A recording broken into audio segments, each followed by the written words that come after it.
Mega structures. Yung akala nating ibang mayayamang mga bansa lang makakagawa pero posibleng magawa rin pala ng Pilipinas. Kung dati ay pinapanood lang natin sa TV ang mga naglalakihang mga estrukturang tinatayo sa ibang mga bansa, aba, magkakaroon na rin tayo ng pwede ring ikumpara sa kanila. Ang Pilipinas ay binubuo ng 7,640 islands kaya ma-imagine nyo na kung gaano kabagal ang palitan ng mga produktong manggagaling sa tatlong major islands, ang Luzon, Visayas at ang Mindanao. Dahilan kung bakit itatayo ang dalawang pinakamahahabang tulay sa Pilipinas. Taong 2016 nung mahalal si Pangulong Duterte na may programang magpatayo ng mga daan, tulay at mga iba't iba pang mga establishmento na makakatulong sa mga Pilipino. At ang programang ito ay tinatawag na Build, Build, Build o ang Golden Age of Infrastructure. Kabilang sa dalawang pinakamahabang tulay na itatayo sa kasaysayan ng Pilipinas ay ang Panay to Guimaras to Negros Bridge at ang Bataan to Cavite Interlink Bridge. Pero bago natin simulan, pakipindot muna ang subscribe button at notification bell para ma-update ka sa mga susunod pang mga videos ko.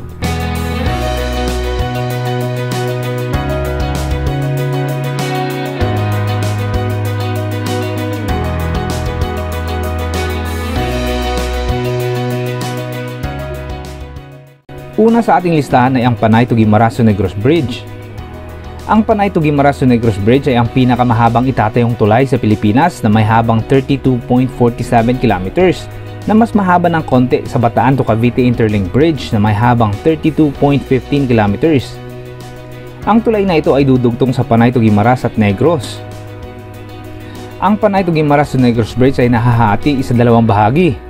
Ang unang bahagi na ito ay 13 kilometers Panay to Guimaras Bridge na may indicative cost na 65.7 billion pesos. At ang pangalawang bahagi naman ay ang 19.47 kilometers Guimaras to Negros Bridge na may indicative cost na 123.82 billion pesos. February 13, 2021 nung inanunsyo ni DPWH Secretary Mark Villar na natapos na nila ang pre-feasibility study dito at nasa final stage na sila pero hindi siya nagbigay ng project timeline. Sa Senate hearing noong October 2020 ay sinabi ni DPWH Undersecretary Emil Sadain na nag-pull out ang China Exim Bank na nagdulot ito ng pagka-delay ng implementation. Pero nagkaroon ng interest ng Korean Export-to-Import Bank at pinag-aralan nila ang proposal at project feasibility para sa megastructure. There is simply no time, ayon yan kay Senate Minority Leader Franklin Drilon na isa ring Ilonggo. Aniya ang proyektong ito ay pagpapatuloy na ng susunod na administrasyon. May pagpulong si Senator Franklin Drilon kay Conversion and Development Authority President Vince Dizon na flagship programs at project advisor ni Pangulong Duterte para pag-usapan ang estado ng proyektong Panay to Guimaras to Negros Bridge. Ayon kay Drilon, kailangan nang tapusin ang supplemental feasibility study dito para masimulan ng itayo ang proyekto. Dagdag pa niya na 4 na taon na daw nakakaraan pero nasa drawing board pa rin ang proyekto. Ayon sa pakikipagpulong niya kay Dizon, ang civil works at ang construction nito ay magsisimula daw sa 2023 hanggang sa 2031 at ang unang bahagi nito ay maaring matapos sa 2027.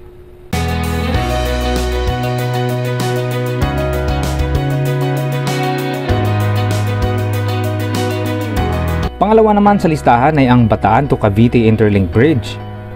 Ang Bataan to Cavite Interlink Bridge ay 4-lane at may habang 32.15 kilometers. Ang tulay na ito ay dudugtong niya ang Cavite at ang Bataan mula Barangay Alas-Asin, Mariveles, Bataan hanggang sa Barangay Timalan, Balsahan, Naik sa Cavite. Ayon sa plano, ito ay binubuo ng dalawang tulay, ang South Channel Bridge at ang North Channel Bridge.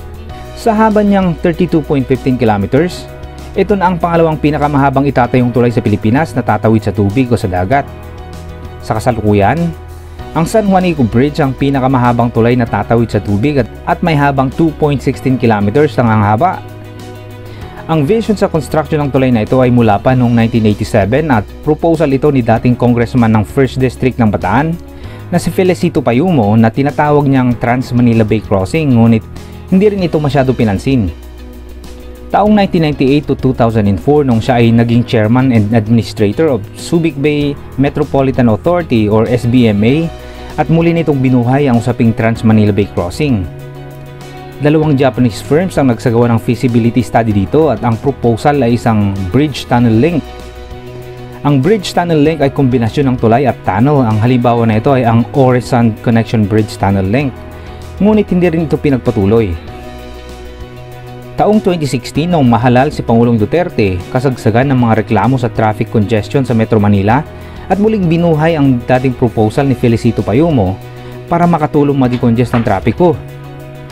Sa pagkakataong ito, ang China State Construction Engineering Corporation or CSCEC ang nagsagawa ng on-site study mula sa coastal areas ng Bataan. Taong 2020, inaprubahan naman ito ng National Economic and Development Authority o NEDA na may budget na 175.7 billion pesos. Inaasahan na matatapos ang proyektong ito sa loob ng 6 na taon. Kung nagustuhan mo ang video na ito, huwag kalimutan like, share, and subscribe. Mike TV signing out. I'll see you on the next one.